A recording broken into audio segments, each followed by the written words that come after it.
પક્ષીઓની અંદર પરિવહન સમજાવો, ઉભયજીવીની અંદર પરિવહન સમજાવો. આ રીતે પણ પ્રશ્નો મુકાઈ શકે. તો હવે પરિવહનના અંદર આપણે રુધિરનું વહન કરવા માટે જે નળીઓ, જેમ કે ધમની, શિરા અને રુધિર કેશિકા શબ્દ હતો, તો તેનો આપણે અભ્યાસ કરીએ, તેને સમજીએ, અને તે પણ 2 માર્ક્સની અંદર પૂછાતું હોય છે આપણને પરીક્ષાની અંદર. તો પ્રશ્ન લખીએ આપણે. તો પ્રશ્ન આપણો એવો છે કે રુધિર વાહિનીઓ એટલે શું, તેના પ્રકારો જણાવો. તો રુધિર વાહિની કોને કહેવાય? તો રુધિરની વહન કરતી હોય એ નળીઓ આપણે કહીએ. પરંતુ વ્યાખ્યા થોડીક આપણે વ્યવસ્થિત લખીએ કે હૃદયથી અંગો તરફ ને અંગોથી હૃદય તરફ રુધિરનું વહન કરતી પોલી નળીઓને રુધિર વાહિનીઓ કહે છે. રુધિર કેવી રીતે લાવ્યું? અંગોથી હૃદય ને હૃદયથી અંગો. તો લખાય કે આપણા શરીરમાં અથવા પ્રાણીઓમાં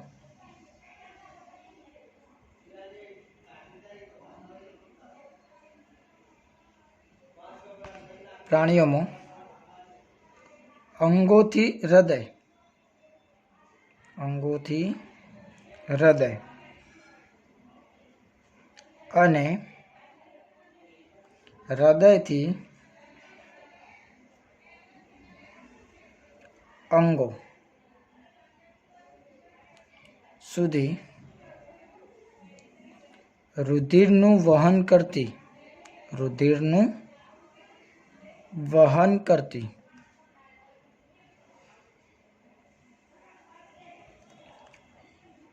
પોલી નળાકાર, કેવો આકાર હોય એનો? નળાકાર નળીને અથવા નળીઓને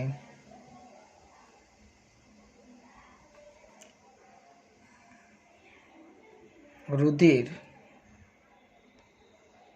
વાહિનીઓ કહે છે.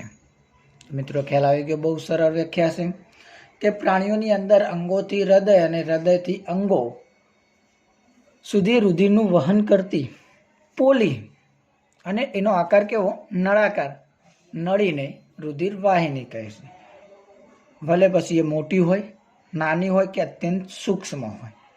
બરોબર. હવે એના આધારે આપણે એની ભાગ પાડીએ તો રુધિર વાહિનીઓ 3: એક ધમની, 2 શિરા અને 3જા નંબરે રુધિર કેશિકાઓ.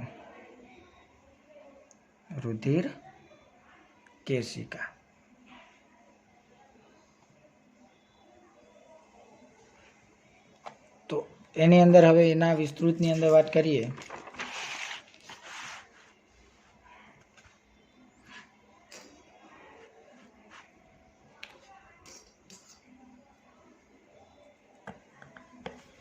ચાલો. તો પહેલા આપણે ધમનીના વિશે અભ્યાસ કરીએ કે ધમની વિશે સમજૂતી આપીએ. તો ધમનીઓ નામ નળીનું આપેલું છે, કોઈ અલગ નથી, બધી નળી છે. ધમની પણ, શિરા પણ અને રુધિર કેશિકાઓ. ફક્ત એના કાર્યને આધારે, એના રુધિર વહનને આધારે એના નામ અલગ આપેલા છે. તો ધમનીની અંદર હંમેશા, પહેલા તો આપણે હૃદયની અંદર શીખી ગયા કે ધમની કયા ભાગની અંદર વપરાતી હતી. તો જ્યારે હૃદયની અંદરથી શુદ્ધ રુધિર, ધમની ક્યારે આવતી હતી? હૃદયની અંદરથી શુદ્ધ રુધિર શરીરના ભાગોમાં જાય ત્યારે આપણે મહાધમની શબ્દ વાપરતા હતા. તો એ ધમની ત્યાં શબ્દ આવતો હતો. એટલે કે ધમનીઓ રુધિરનું વહન ક્યાં કરે? હૃદયથી અંગો સુધી. અને કેવું રુધિરનું વહન કરે? તો શુદ્ધ રુધિર. તે લખી શકાય કે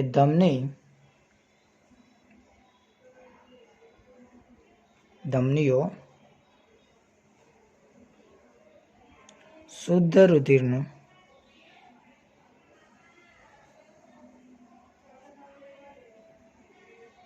વહન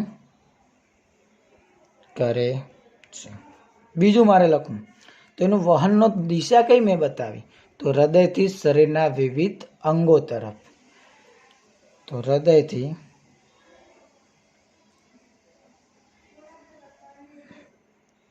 શરીરના વિવિધ અંગો તરફ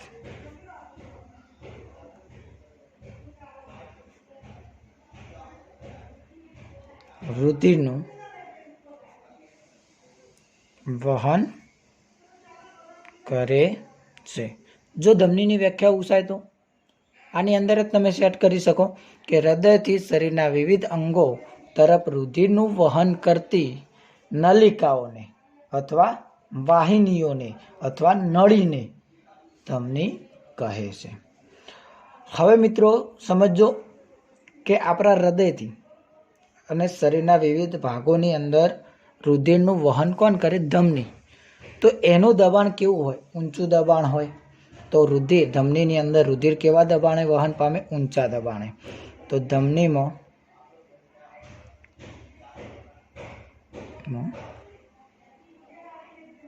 રુધિર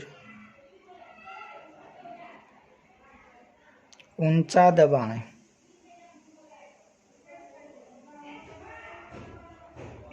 વહન પામે છે. આથી એની દિવાલ કેવી હોવી જોઈએ? દબાણ ઊંચું. દબાણ કેવું? ઊંચું. તો દિવાલ કેવી હોય?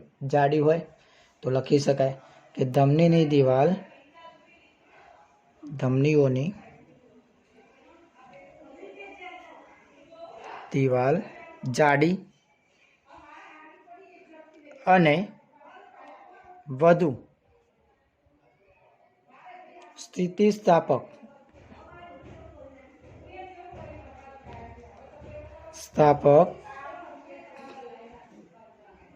હોય છે. ધમનીઓની દિવાલ કેવી હોય? જાડી અને વધુ સ્થિતિસ્થાપક.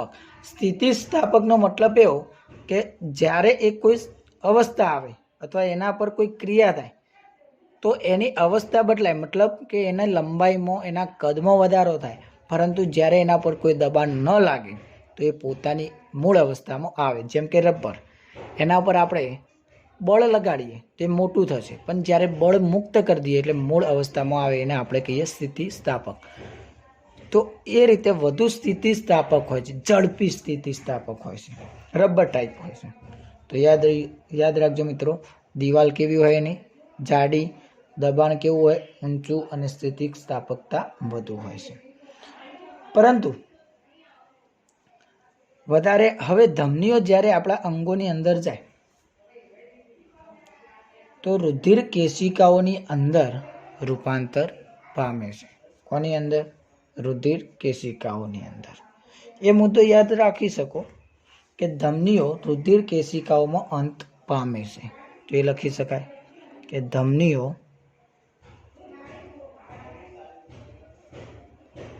અથવા ધમનીઓનો અંત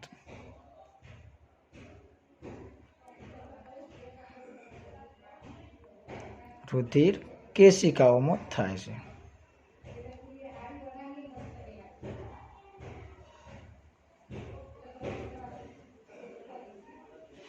રુધિર કેશિકાઓમાં થાય એટલે ધમની અંતે નાની નાની રુધિર કેશિકાઓમાં વહેંચણી થાય છે, એટલે આપણે એનો અંત કહીએ.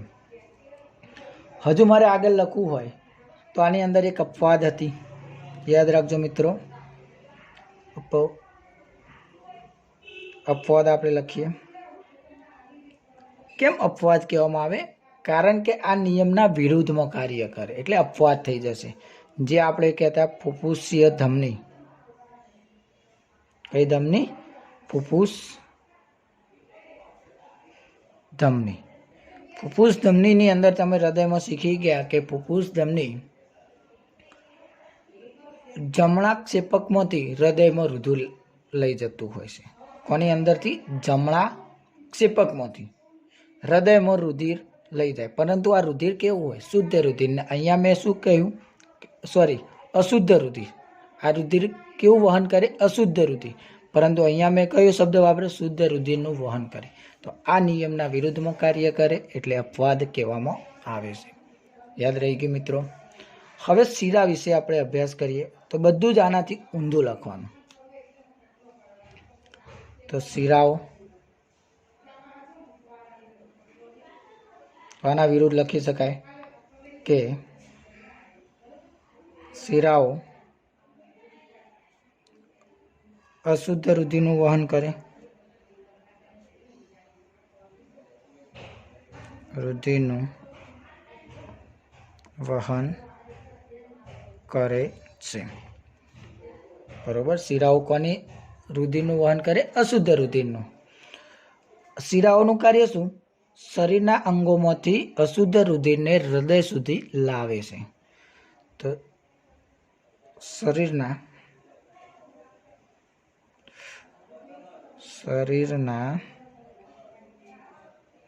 વિવિધ અંગોમાંથી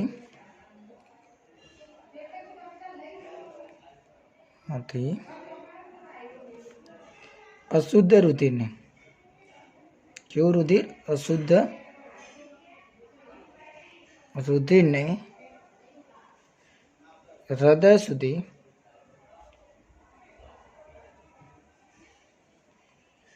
વહન કરે છે. હજુ મારે વધારે વાત કરવી હોય તો શિરાઓ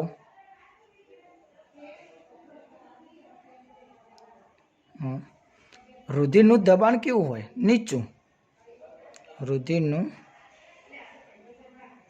દબાણ નીચું હોય છે. અથવા આની રીતે લખવું હોય કે શિરાઓમાં રુધિર નીચા દબાણે વહન કરે છે, કારણ કે શરીરના વિવિધ અંગોમાંથી હૃદયમાં આવવાનું છે. શરીરના વિવિધ અંગોમાં પહોંચણી કરવાની નથી. એટલે કે ઊંચા શરીરના અંગોમાંથી હૃદયમાં આવે એટલે એનું દબાણ નીચું હોય, ઝડપથી આવી જતું હોય, એને દબાણની જરૂર હોતી નથી. પરંતુ જ્યારે ઉપર લઈ જવાનું હોય, કોઈ ઊંચાઈએ લઈ જવાનું, કોઈ અંગોની અંદર લઈ જવાનું હોય તો એને વધારે પ્રેશર એટલે કે દબાણ આપવું પડતું હોય. એના માટે ધમનીની અંદર દબાણ કેવું હોય? ઊંચું હોય છે મિત્રો. તો દબાણ નીચું, તો દિવાલ કેવી જોઈએ? જાડી. તો લખી શકાય કે શિરાઓ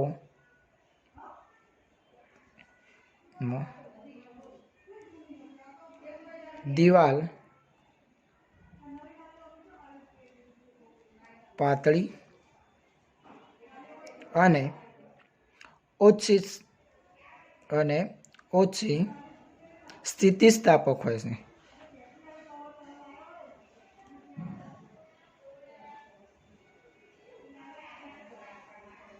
આના વિરુદ્ધમાં લખ્યું આપણે.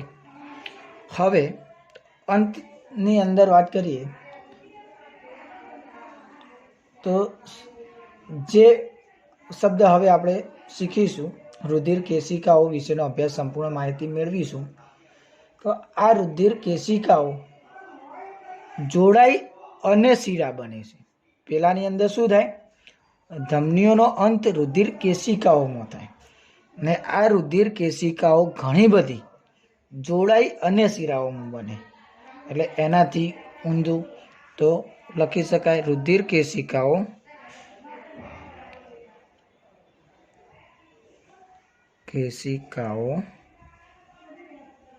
જોડાઈ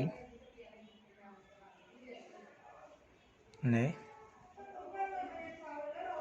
શિરા બને છે. આનાથી ઊંધું થઈ ગયું. આનો અંત રુધિર કેશિકાઓમાં થાય અને આનો પ્રારંભ રુધિર કેશિકામાં થાય મિત્રો. આની અંદર પણ અપવાદ આપણે જાણીએ બધા કે પુપુષ્ય શિરા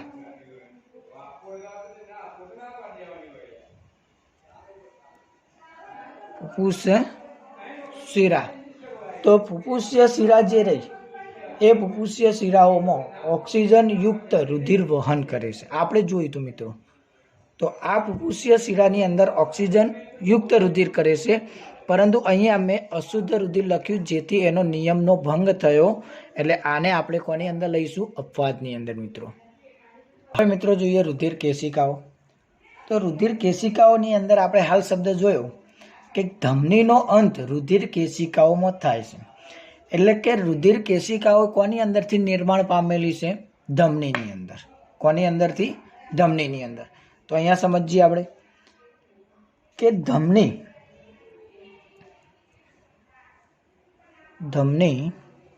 એ અંગો કે પેશીઓ પાસે, અંગો અને પેશીઓ, જે આપણી બધી પેશી આવેલી શરીરમાં, સ્નાયુ પેશી ને બધી પેશીઓ પાસે પહોંચી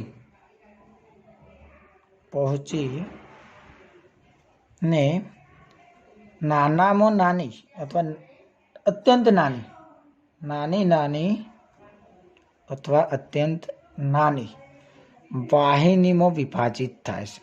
વાહિની એટલે નળી કહીએ આપણે, વાહિની કહેવાય, જે પણ શબ્દ લખો એ લખાય કે વાહિનીમાં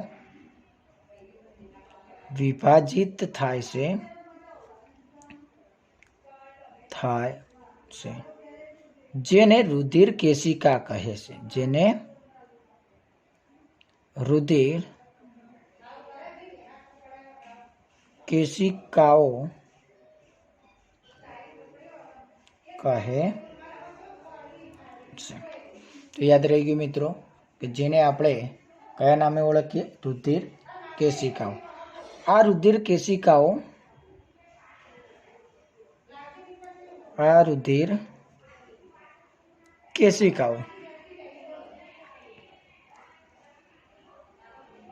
એ કોષો સાથે સીધા સંપર્ક ધરાવે છે.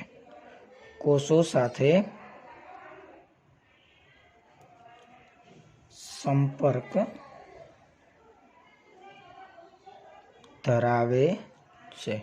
એટલે કે આ રુધિર કેશિકાઓ જે રહી એ કોષ સાથે સંપર્ક ધરાવે છે, કોષ સાથે જોડાયેલો હોય છે. જે આપણો કોષ આવે એની સાથે કોણ જોડાયેલું હોય? રુધિર કેશિકાઓ. અને આ રુધિર કેશિકાઓ એક કોષ ધરાવતો હોય એટલી જ જાડાઈ ધરાવે છે. એટલે લખી શકાય કે રુધિર કેશિકાની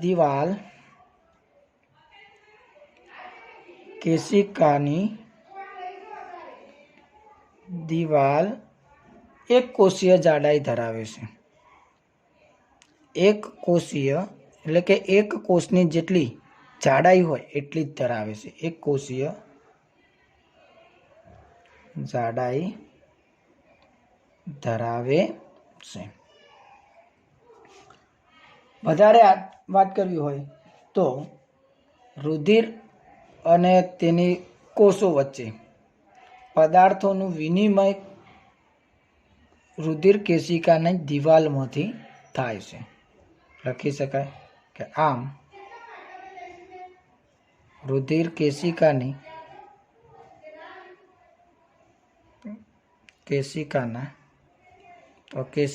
દિવાલ દ્વારા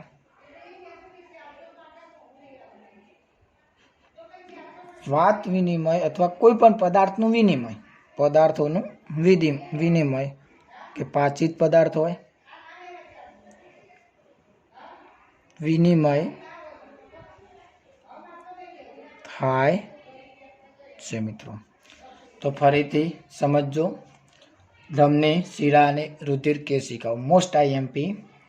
તો આપણે સમજાવીએ અહીંયા મિત્રો. અહીંયા મેં એક ચાર્ટ દર્શાવ્યો છે માહિતી માટે, જાણકારી માટે, ફક્ત જાણકારી, સમજૂતી માટે, યાદ રાખવા માટે.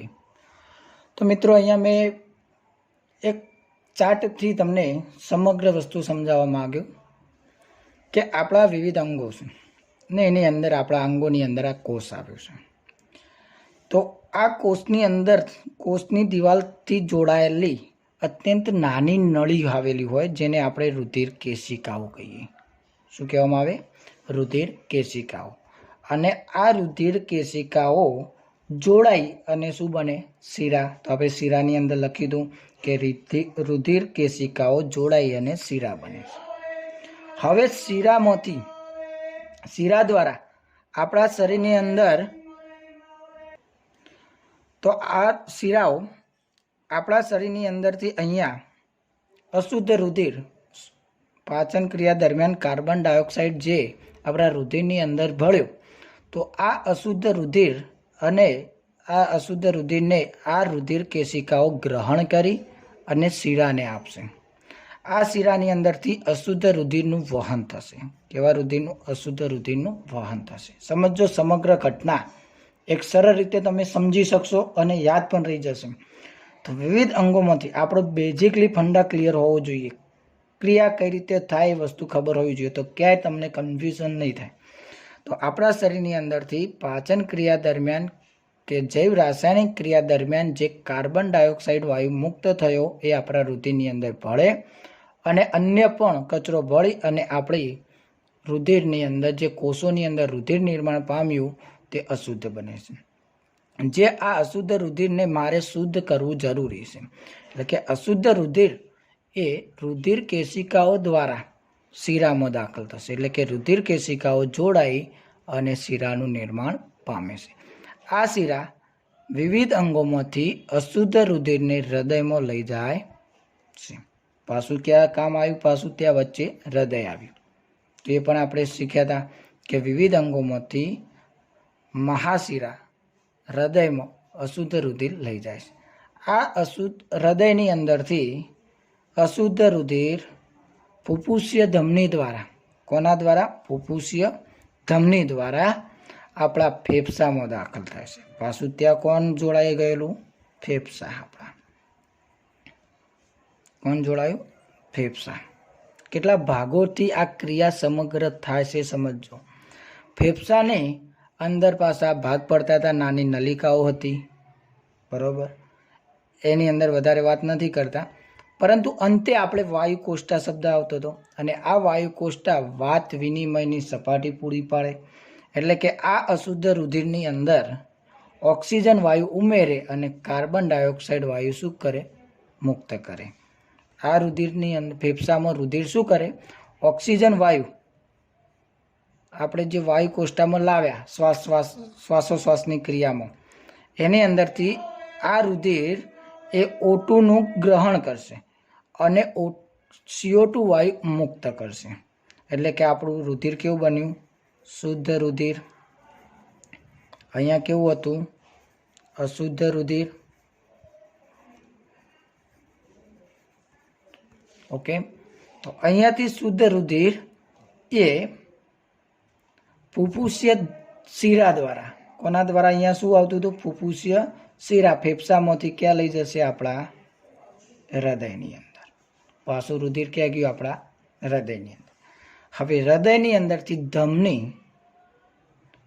શુદ્ધ રુધિરને વિવિધ અંગોમાં લઈ જાય છે, પરંતુ સીધા અંગો સાથે સંપર્ક ના હોય તો વિવિધ અંગોની અંદર એટલે કે કોષોની અંદર લઈ જવા માટે ધમનીનો અત્યંત નાની નલિકાઓમાં વિભાજિત થાય છે.